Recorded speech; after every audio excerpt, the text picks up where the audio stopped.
anti-vaccination group parked their heavily branded black and red bus at this site, which they intended to use as the location to film anti-vax videos. We have every right to be here. We have not done anything to disrupt anyone. So they were going to be using the park to sort of host. That's not true, you're a liar. So once we became apparent that that's what they were doing, Angus. by chance I was passing through reception, and so we had quite a frank conversation with them. CEO Angus Booker cancelled their booking, gave them a full refund, and says he politely asked them to leave. Unhappy with his decision, they hit back.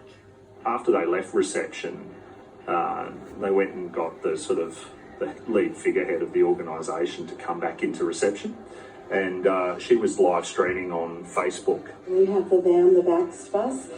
Is it possible to speak with the manager who asked us to leave, please?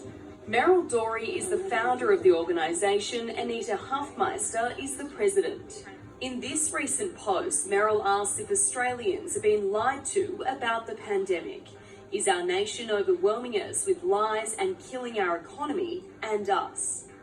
I'm asking my staff to implement, good government health regulations and guidelines, and so it's just really difficult to see people who don't believe in that trying to have a go at us. These anti-vaccination groups may make a lot of noise, but they are a very extreme minority view. They're not based on science. They're not based on the best medical evidence. Dr. Karen Phelps. We are preventing diseases like measles, mumps, chickenpox, rubella, polio, hepatitis, diseases that ravaged previous generations. The Vax bus, reliant on public donations and the first of its kind outside of the United States, invites families to tell their stories. Each one is live streamed and recorded to form part of their latest documentary. And I would like to see local government areas not allow this bus to be using public spaces to spread misinformation. We have spoken with a lawyer this morning, and we are considering taking an action. We'll see whatever we can do about the discrimination angle. The same would go for any party. If a political party turned up, if activists turned up, if a radio station or any sort of enterprise turned up and just wanted to establish themselves in the park and run their business. They weren't running a business. What sort of things have they said or done online since you asked them to leave the park?